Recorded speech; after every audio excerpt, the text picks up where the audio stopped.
Mas você ia ser agente penitenciário. Você ia lidar com presos de alta periculosidade. Como é que foi isso pra ti, cara? Como é que tu lidou com isso? Tem uma história dentro do presídio, da cana? Como é que foi? Você chegando lá, o teu primeiro dia na cadeia, por exemplo.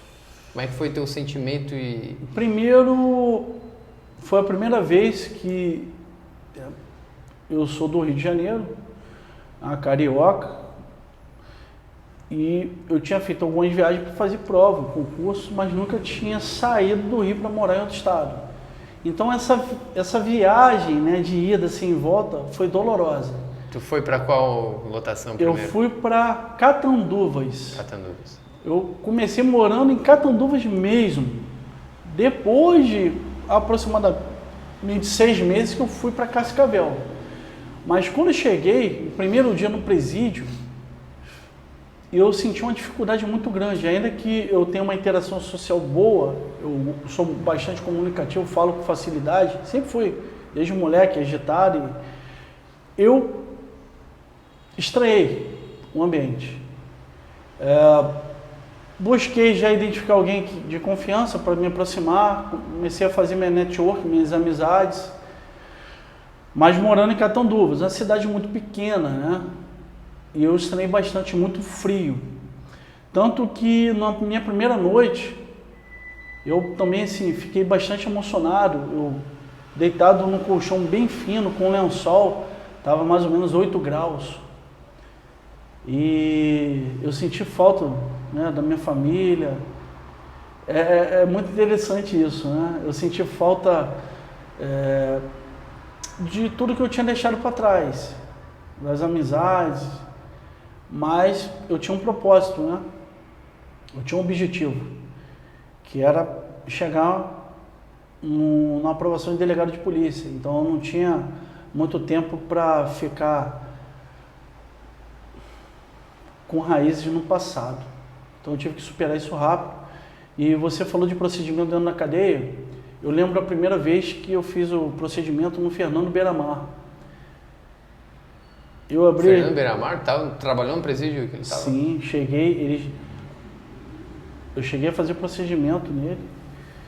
Quando eu abri a portiola, ele estava sentado, eu dei-lhe um berro, ele assustou, olhou para mim.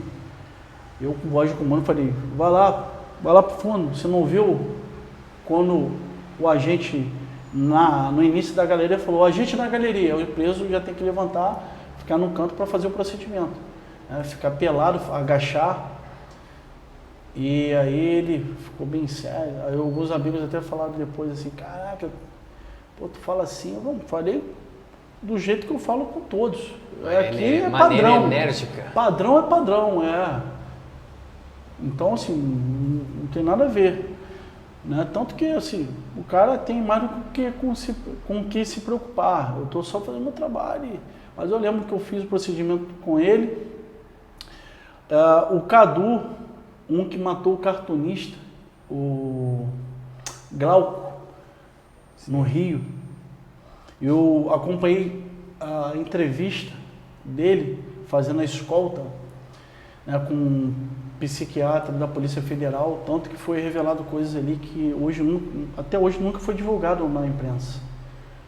Como, por exemplo, ele tinha um irmão gêmeo, e o irmão gêmeo na gestação morreu, e ele sobreviveu, e consequentemente ele era viciado em droga desde os 15 anos, em haxixe, maconha, né, e ficava elucubrando aquelas viagens que ele era o cordeiro escolhido, filho, né, de Deus, e contou os detalhes do assassinato na época.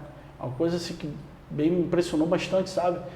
Que quando ele estava saindo com o Glauco, ele entrou na casa, rendeu o pessoal, deu coronhada, né, na mulher do Glauco, aquele desespero. Quando ele estava saindo, o filho estava chegando na faculdade. Garoto novo, cara, né, com 20 anos, algo assim.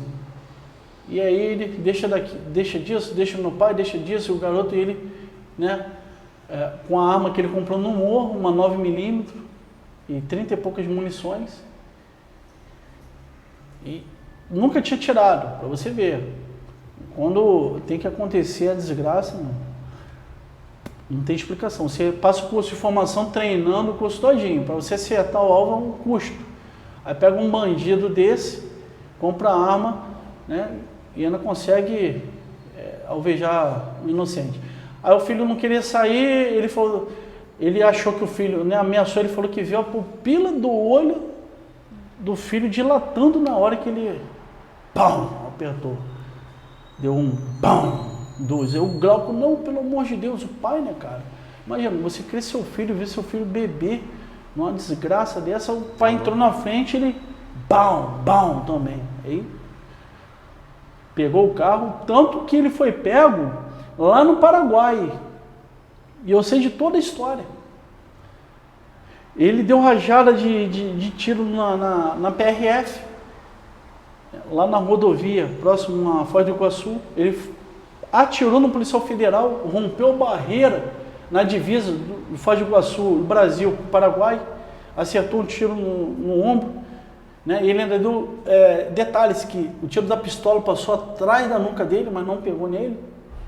E ele foi pego lá atrás, a Polícia Federal foi perseguindo, entrou no Paraguai, a Polícia Paraguaia conseguiu interceptá-lo lá do outro lado, e aí a Polícia Federal conseguiu trazer. Ele ficou na custódia. E também eu lembro que quando eu recebi na triagem, no presídio, quando ele chegou e tudo. Hoje ele está morto, né? É menos um, Ele morreu lá em Goiás. Mataram na cadeia? Não, matou. Ele foi depois liberado, né? Porque ele foi tido como inimputável, mas ele voltou a delinquir, praticou outros crimes. Ele praticou um latrocínio lá em Goiás, teve uma perseguição, ele foi alvejado e morreu. Mas tem bastante história, cara. Um cara como Fernandinho Beiramar, por exemplo, num presídio, ele tem alguma regalia, algo a mais que os outros presos? Não existe isso. Não existe isso. Tá? Presídio federal é alto padrão. Não existe isso. Tanto eu vou te falar que nem tênis, por exemplo, o tênis, que às vezes o preso ele mostra que tem um poder aquisitivo, um comando, até por um tênis mais caro. Nem isso era permitido, porque o tênis era padrão para todo mundo, roupa era padrão para todo mundo. A única coisa que o preso podia fazer aquisição, que passava pelo setor lá que chamava de inteligência e ADIREB, de livros, era em relação a livros. E o Beiramar comprava muito livros, então era feito, né, toda uma triagem para ver se tinha alguns dizeres, alguma mensagem. Levava mais de um mês para ser liberado o livro, entendeu? Para que ele conseguisse ter acesso, e aí passava a ter também, né, todos os outros presos de direito, passava a ser do sistema penitenciário federal, né? Não era do preso. Agora, rádio, telefone, isso não existe. Maconha, cachaça, piranhada, não existe. Eu lembro como se fosse hoje, o Tarso Genro, na época, era ministro da Justiça, ele foi lá, e eu estava com a raquete na mão. Ele teve que tirar o cinto e o sapato, meu filho. Tá?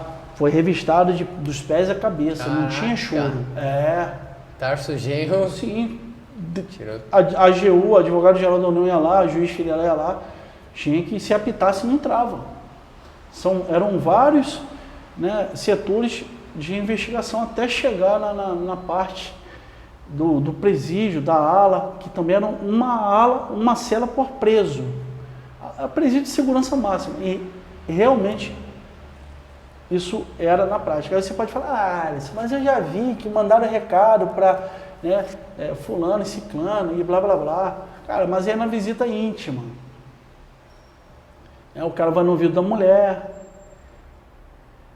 né, às vezes, não sei, um bilhete, né, botava lá dentro e ainda agachava e tudo, passava por máquinas mas não tinha moleza não.